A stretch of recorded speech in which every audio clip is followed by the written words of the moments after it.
Across the country, lots of us are working out what to cook tonight from the ingredients in our cupboards. To inspire you, we're throwing away the cookbooks and going back to basics.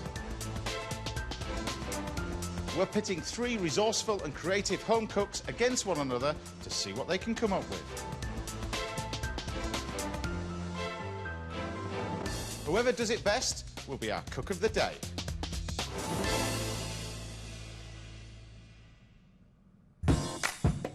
Ready to show they can think on their feet are today's 3 cooks. Janet, a grandmother from Essex who proudly photographs all of her culinary creations. I wake up just wanting to bake and cook, basically. Love teaching my grandchildren to cook as well. Just love it. Robbie, a filmmaker from London who hates to waste food. I just like to cook with what's left in the kitchen, leftovers in the fridge, make it into something new and exciting. Just going to put some mayonnaise on it and some Tabasco. It generally tastes all right. And Dianne from Balsterstone near Sheffield, who works at a local drop-in centre for the elderly. I have to make their soup. 2 types of soup, 1 vegetarian, 1 not, and now fancy. Their first test will be to cook from a box of ingredients put together by today's guest, Lord Sugar's right-hand woman, the formidable Margaret Mountford. Margaret, welcome. Hello, thank you. Now, I'm looking forward to this. So because I know you're a bit of a foodie, but are you any good in the kitchen? No. No? You like to eat, then? I like to eat, but I'm not the one who's going to be in the kitchen, am I? So I'm really looking forward to it. So I'm intrigued to know what's in the box. I haven't got a clue, to be honest, like our home cooks. So we've got 2 types of meat. What's that, a little bit of That's minced lamb. We've got some minced lamb and we've got a chicken breast. OK, a few figs and a cooking apple. A cooking apple. So what inspired you to choose these ingredients? Well, I've got a combination here of things that I liked from my childhood and things that I liked from my more adult life, I suppose. Yeah. And when I was growing up, it was all homegrown. The carrots would have been proper dirty carrots out of the field. Well, I'm hoping for great things out of this, because it's an interesting box of ingredients. Should we find out what they're going to do with it? It'll be fun. I'll see you in a bit. Thank you. It's going to be interesting, this one. Margaret will be watching our home cooks sweat it out from the comfort of the guest room. OK, ladies and gentlemen, welcome to the box. Well, you're all here for one reason and one reason only, because you're enthusiastic home cooks. So I'm expecting great things. We want 1 plate of food in 50 minutes. Good luck. Open the box.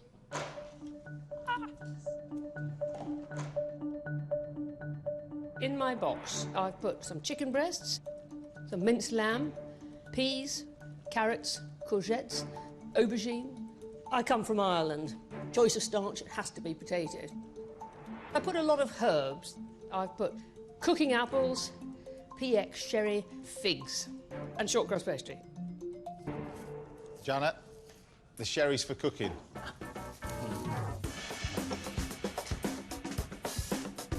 As well as Margaret's ingredients, I've given them a store cupboard of the sort of things many of us tend to have at home. Some of the UK's most popular ingredients are inside this box. There are so many different options that you can use with these. We all cook chicken at home, and the tendency is we stick by the same routine over and over again. But chicken, you can impart so many different flavours in there. Me, personally, when you've got garlic in the back like that and some butter and some nice herbs, you could do a wonderful chicken Kiev, that famous 1970s dish, which is so simple to do. Stuff the chicken with the garlic butter, coat it in some of the crumbs, and then just pan fry it. It tastes fantastic. Our home cooks need to impress Margaret, because she'll be choosing the winning dish from round 1. I suppose people who know me from The Apprentice see me as rather a hard judge. I'm not really like that in reality. But on the other hand, I don't like dried out, overcooked food either, so we'll see. Janet, how are you? Hi, James. I'm fine, thank you. Good. What are you making? I think I might do a Spanish chicken. It's one of my favourite dishes. But why is it Spanish? Well, It just is. I just call it Spanish chicken. I could call it Essex chicken, but it doesn't go down too well, does it, Essex chicken? No. Spanish sounds a bit more Essex. like a la carte, isn't it? So what's in the Spanish chicken? Well, you've got carrots, aubergine, potatoes, and tomato puree, when I find it. Now, you're going to use the sherry as well, or are you going to put that in? You don't normally, but I will today, I think. OK, you're going to do that normally, Yep. OK. It's quite dangerous, the way Janet's chopping. Right, can I give you a bit of a word of advice with that? Oh, of course you can. The a bigger reason- knife. A big, yes, Well, I know, the bigger yeah. knife is better because when you're chopping anything, you use less pressure using a bigger knife. Right, okay. And that means if it slips, you don't cut yourself. Right, okay. All right? In there, we've got just a little bit of oil. You're going to put some salt and pepper in there? I've or- just, yeah, I did. Did you not see? No. I can see you're going to be trouble, aren't you? Definitely. Right, well, okay. we're Essex, aren't I? Janet hasn't browned the chicken. I'm not sure she's going to brown anything, because you wouldn't normally do all that at the same time. I don't know what part of Spain this dish comes from, but you could so easily glam up a chicken breast and actually do a Spanish-style chicken breast. If you just take the sherry and put a little bit of paprika in there, particularly smoked paprika if you can get it, add the chicken to it and just pan-fry it and serve that with a squeeze of lemon, it tastes fantastic.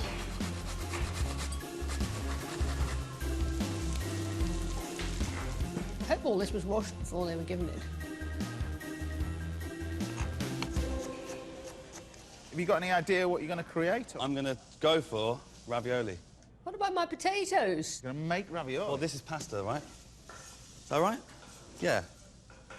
Robbie seems to think the pastry's actually pasta. Have you tried that to see if that really is pasta? Is it pasta or is it something else? I don't know. If it's not Maybe pasta, you then should I'm- try that first. What is it?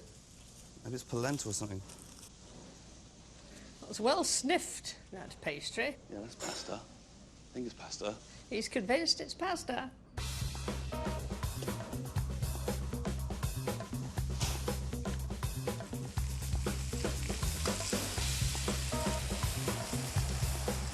Meanwhile, Diane's opted for the lamb instead of the chicken and is going to make Indian spice fritters with a pea puree and fondant potatoes. I'm going to do something with the mince in that I think is pastry. Right. I'm going... Pastry or pasta? I don't think it's pasta. Is pastry a bit? I don't know. It could be. Oh, God, I'm making pasta. Now, you celebrated your 60th birthday recently. I did. I cycled Land's End to John O'Groats And who did you do that with? with my partner. Yeah. Is this on one of those tandem bikes? It- One on the no, front, one... no. Come on, no, don't do tandem. Oh, no. Why that? Why is that? Too much loss of control. No, I couldn't do tandem. And how long did that take? It took us 21 days. It takes very little time to get through England. 7 days we'll be through England. Right. But Scotland's massive. It took us much longer to do Scotland. So are these roast potatoes, then, that you're going to do? These are kind of fondant potatoes. Fondant potatoes? Yes. So the best advice with this is Yes. you get a little bit of stock in there, half Yes. up the potato, Yes. and then get it roasted in the oven. I'll get that in then.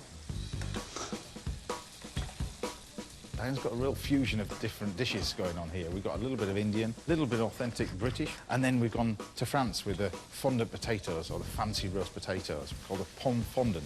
It's potatoes that are pan-fried in butter to give it a lovely colour, and then you add stock to the pan and then roast the whole lot off. The idea is the potatoes soak up that stock like a sponge, and they just taste divine. Almost as good as my mother's roast potatoes. OK, guys, halfway through. Halfway already, and some of them a lot further on than others. Robbie is determined to make pasta out of the pastry dough.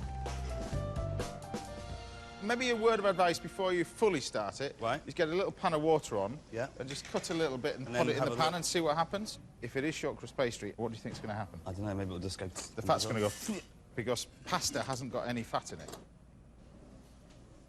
Falling apart, doughy. So I should make some pasta dough. Do you know how to make it? There's not a lot of time left for Robbie to make pasta now. He's wasted all of that time. A bit like The Apprentice in a way. It's quite scary. It really is simple to do your own pasta. The trick is really you want 00 flour, which is often called tipo flour. It's just a finer grain of flour. And the more egg yolks you add, the richer the pasta becomes. A touch of olive oil, a little bit of salt, and a bit of water. That should combine it all together. Now, the thing about pasta, when you're making it like this, you need to let it rest for a little bit. Right. And then you need, right? Consistency and texture more than anything else. Right. So So you just do it a little bit. you've now made your own pasta dough. Well, I've made it. With 15 minutes to go, the heat's on for Dianne and Robbie. But Janet's well ahead of the game and as cool as a cucumber. But Janet's serving hers out already. It's going to be bit cold by the time I get in to try it, I think. You don't want your meal to be ready too late, but you don't want it to be ready too early either, do you? Back at Robbie's pasta station, it's all hands on deck. Janet's not only served the dish, but she's tied it up as well. I've done all the washing up now, all done. Is that a martini Janet's got? A bit of a premature celebration, possibly. So what have you got in the sauce? Lamb, rosemary, bit of thyme, onion. Right, OK. I'm a bit worried about tasting what Robbie's made if he hasn't cooked it properly. 45 seconds left. Hurry up, we've got our guests waiting.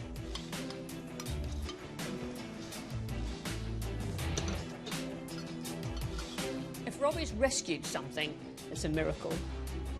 Time's up. Stop cooking.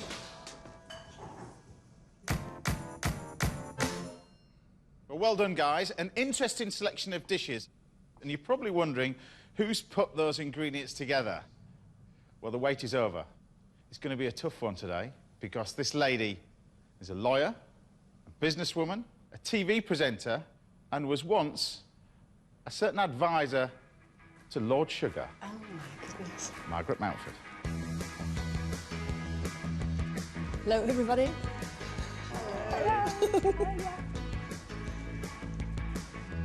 The pressure's on now, Janet, isn't it? Piece cake. Were you impressed by everybody? I was amazed at the range of things that they cooked. The whole key to this is what it tastes like, because you get to decide which dish you prefer. So, shall we start off with Janet here? This is my Essex chicken. Chicken breasts and carrots, potatoes, onions, peas, herbs, spices. So not the courgettes or the aubergines in that? Oh, yeah, courgettes and aubergines. Right, so everything. Yes, everything. This is a everything. sort of... Everything's gone in. There isn't much spice in there. It's got an unusual combination of sort of crunchy potato and overcooked peas. But the chicken's nicely cooked. It's not... It's sort of poached to the right consistency. And you got it done in time, even early, I think. And time to spare. Good effort. Well done.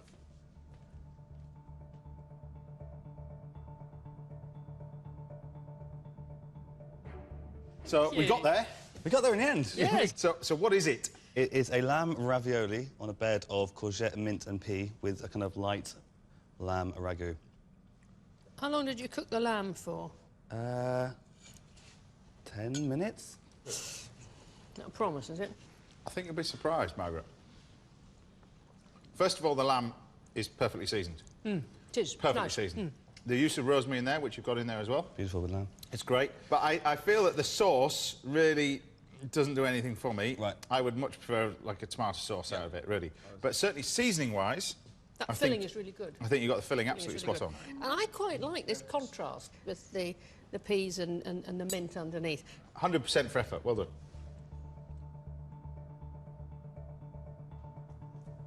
Dianne. James. Margaret. Margaret. How'd you do? Big sigh of relief there, I think, Yes. for the finished dish. But what have we got? We kind of got Deli meets Barnsley via France. What have you done? So I've used the lamb in a pasty with mint. This is a fritter rosti with carrot and coriander and courgette. These are fondant potatoes and a mint and pea sauce. I'll dive into that one. Tell us what you think. There's quite a lot of pastry for the amount of filling. Could have been a bit spicier. Salt is definitely what this entire dish needs. But I think, on the whole, to do 3 things like what you've done and a sauce to go with it, I think a great effort. Yeah, fantastic effort, and all done and nicely presented. Oh. Well, Margaret, 3 very, very different dishes from all around the globe, really. No, that makes it very hard to decide, actually, because they are all so different. It's easier to compare 3 versions of the same thing, isn't it? The power is in your hands. You've got to pick one which is your favourite.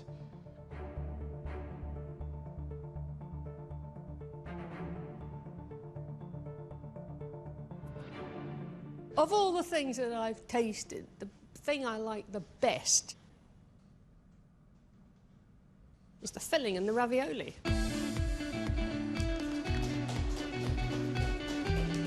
Robbie, well done. Thank you, James. But remember, for the rest of you, it's only just begun. Because in the next round, I get to pick the 3 boxes of ingredients. The second round gets a little bit more interesting. We've got 3 boxes. We've got a posh box, fish box, and a global box, each containing 3 different types of ingredients. But what Margaret has done, Robbie, is give you the power to choose what everybody else is cooking, as well as yourself. Which one would you like Janet to cook with? Bear in mind what she cooked the last time. You could be nice, you could stitch these 2 lovely ladies up.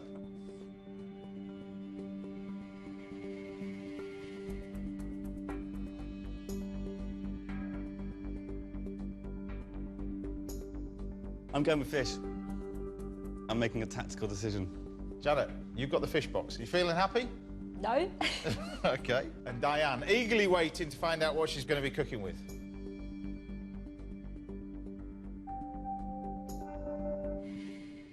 The global.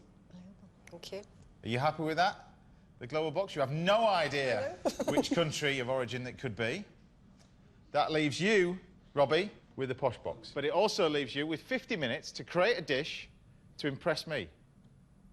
Off you go.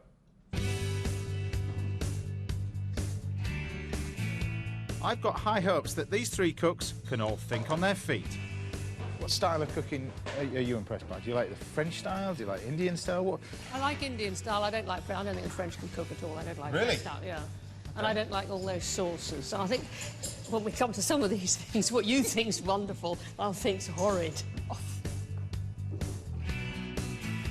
The main ingredient in my fish box is the sea bass. I've also included lemongrass, coconut milk, rice noodles, samphire, fennel, pak choy, and some chilli. What are you trying to do? Fillet the fish. Where's its head gone? Well, I've chucked it in the bin. I don't want to cook its head. See, that's a good bit of the fish. It makes amazing sort of stock. What are we trying to do? Fillet it? Fillet it, yes. Well, it's much easier if you keep the head on the tail on Right. to start off with. But when you fillet it, you always start from the top end. Sharp knife, Yep. hand flat, and then you put the knife in. Right. And start at one end, Okay. like this. Work your way down the backbone. Yeah. Carefully, carefully. Now that knife, listen. Is on the bone, yeah? Yeah. Yep. So you want to keep it as close to the bone as possible. And then gradually you just ease it off the bone like use that. the top bit, don't you? And then you've got this beautiful fillet. And then what Yeah. you can do is just trim this off. Yeah. That's it. Lovely. Thank you, Chef. You need another one. Can you do that as well? Can I do what? Can you do that?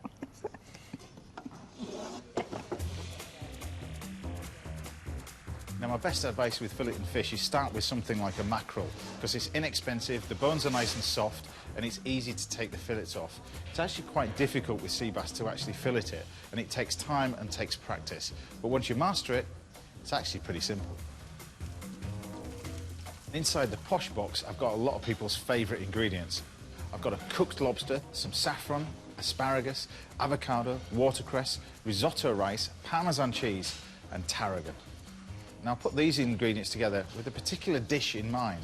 And one dish that I love is a risotto, but the curveball in this is the use of saffron. I wouldn't put it with the lobster, because the saffron is very, very strong. You've got to use it really sparingly. I chose the posh box. I didn't expect lobster. I've never cooked with lobster before. We've got the tail, that's all I've right. got the tail. And sort of Bits. a chewed up bit of claw. So I'll just do a risotto with kind of lobster velouté. If we've got time, I'll do a quick arancini. Arancini, of course, you allow the risotto to cool down, Yeah. then boil it up and then fry it. Yeah. What have you put in there in the risotto? There's some saffron in there. Some? Yeah. There looks to be Very quite yellow. a lot. How much saffron did you Oh get? shit! I put in a good sprinkle. But there was enough saffron in that box for about 20 portions. I'm going for a saffron heavy dish. And looking at what everybody else got and what you passed over, do you think you made the right decision? Yeah, maybe. We'll have to wait and see. But the great thing about lobster is you can use the entire thing, and let's face it, it is actually quite a luxurious and posh product. It's quite expensive. Don't throw away the shells because you can create a lovely oil with it by adding some chilli and vegetable oil and roasting the entire lot in the oven with a touch of tomato puree and some fennel and used to flavour dressings. But also, you can create some great stocks with it by just throwing it all into a pan, boiling it all up, and you get a most amazing flavour. And you can freeze that until you want it again. Well, Diane's got the global box. I've gone for a Chinese influence. You've got pork medallions, dried shrimp, spring onions, cabbage, rice, hoisin sauce, some chilli and Chinese five spice.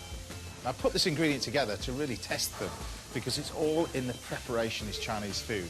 You've got to get as much stuff prepared and cooking at the last minute so it keeps it lovely and fresh. It looks like Diane's taken on my challenge and she's busy preparing tempura pork, sizzling pork, stir-fried chilli cabbage and rice.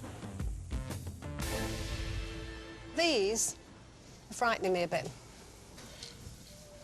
What do you mean are frightening you? Well, I don't know where to put them. The dried shrimps? Yeah. You can use them in so many different ways. It improves the flavour of sauces, bits and pieces. I'm going to leave it to you, really. You can tell me what you want to do with it. Are you going to use all the pork, or...? No, I don't think so. Or would you use... No, you're cooking for me. I'm looking forward to this one. This would be my favourite box to cook with. So try not to mess it up. Thank you.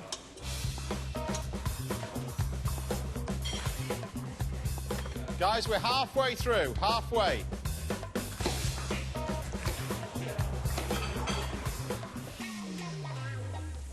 What have you got in the pan now? I've got some chilies, samphire, and I can't pronounce it.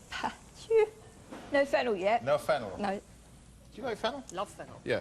You either do two things with it. Slow cooking, where you cook it whole. Yeah. It's great Yeah. with meat and stuff like that. Yeah. But with fish, what's particularly good with this Yeah. is a raw salad. When you taste this, look at that. Wow, that's aniseed. Oh, that takes me back to my childhood. Aniseed. It's nice, isn't it? Because if you do that with some of these lovely little fennel tops, you see, Yeah. makes a great little salad.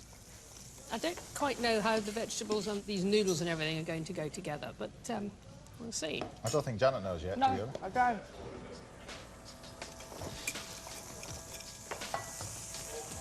Don't you go putting that fish in that pan, Why? because you've got 20 minutes left. Oh. I thought you said it takes... 2 minutes it takes to cook. Right, 2 minutes, not 20, right. Dianne also needs to be careful. Her sizzling pork and shrimp is looking pretty good, but the tempura pork may be ready too early. I think it needs dusting and then thrown into the batter and then in the fryer, not just sat in it like it's been for the last 30 minutes.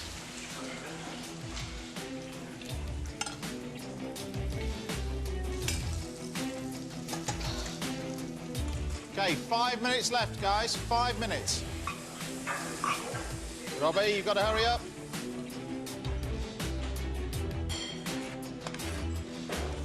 Pressure's on now, isn't it? It certainly is. They all look a bit tense, really. OK, that's it. Time's up. Stop cooking. I'm hungry.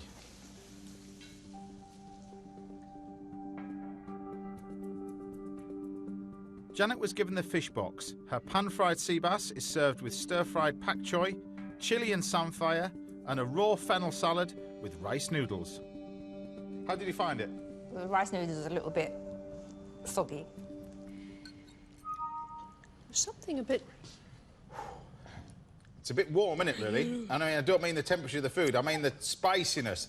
You got some severe... How much chilli have you got in there? 2, James, 2 little chilies. You know, the smaller they are, the fiery they are. Yeah, I Yeah? know that now, don't I? And these are noodles. I think they may have been in a bit long. Where have they gone? They've sort of evaporated. I never, in 30 years of catering, have I ever seen somebody take noodles and turn them into rice. How long did you cook them for? So long. It's quite an unusual taste, isn't it, really? And texture more than anything else. To me, that fish is absolutely perfectly cooked. Thank you, Chef. Somebody must have been telling you not to put it in the pan till the last minute. It's just the fact that you burn your mouth on the rest of the ingredients. Yeah, those vegetables are lethal, aren't they? It's quite hot, but a good effort on the fish. Thank you, Chef. All right, well done. And an interesting thing with the noodles.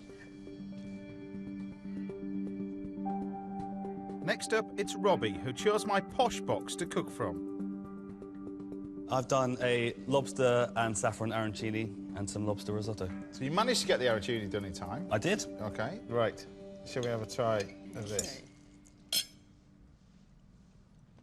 It's very hard for me to judge because I hate saffron. OK, so I have to try and think, ooh, if it hadn't got saffron, I'm not that keen on lobster, and if I never ate asparagus again, it wouldn't worry me. I like the way the asparagus is hardly cooked. I like that. It's nice and crunchy. And I like the outside crunchy bits on the arancini. Right, I absolutely love risotto. You've got to get the texture right first of all. Too many people make it too dry. That's too dry. If we could switch the lights off in the studio, that would glow in the dark. I would have personally liked to have seen the other 9 quids worth of lobster onto the plate. Yep. On the whole, I think it's a very balanced dish, but to me, the risotto, the base of it, lets itself down. OK. Finally, it's Dianne, who was given the Chinese Global Box. Well, there's two-way cabbage and two-way pork. This is mostly Chinese cabbage with chilli and spring onion. And just steamed rice or... And just steamed rice with a hint of cumin. Right, dive in.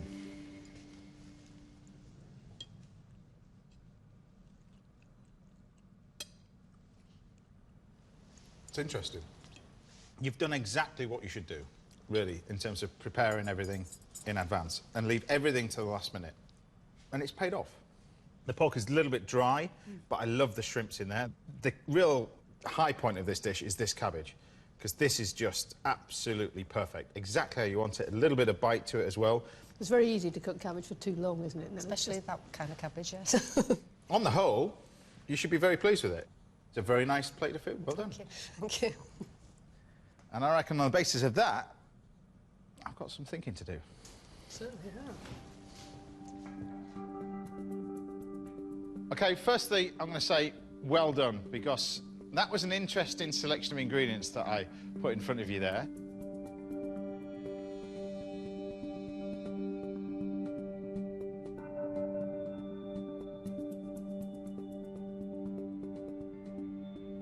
The dish that I would like to eat, and certainly go back for more of, would be Dianne. Congratulations, you're our cook of the day. Well done. Thank you. After the jewellery. You can have it for your jewellery if you want. Very well done. Thank you, Margaret. Thank you very much. Really good. I thought it was a great effort. Yes, absolutely delighted. I think once you get focused into it, and I think it was the last-minute things that was a little bit scary. Great job. Thank you, James. Thank you. Coming over here, and you, Janet. Congratulations. Thanks, Robbie. Thanks for my You're an box. absolute star. Well done. Well, there you go. That's all we've got time for today. But join us next time on The Box, where we've got 3 more enthusiastic home cooks, just like this one, loads of boxes of ingredients, and some great celebrity guests. I'll see you soon. A castle in Kent provides the stunning backdrop for Flog It, next on BBC One. Paul Martin can't resist a spin around the famous racetrack at Brands Hatch.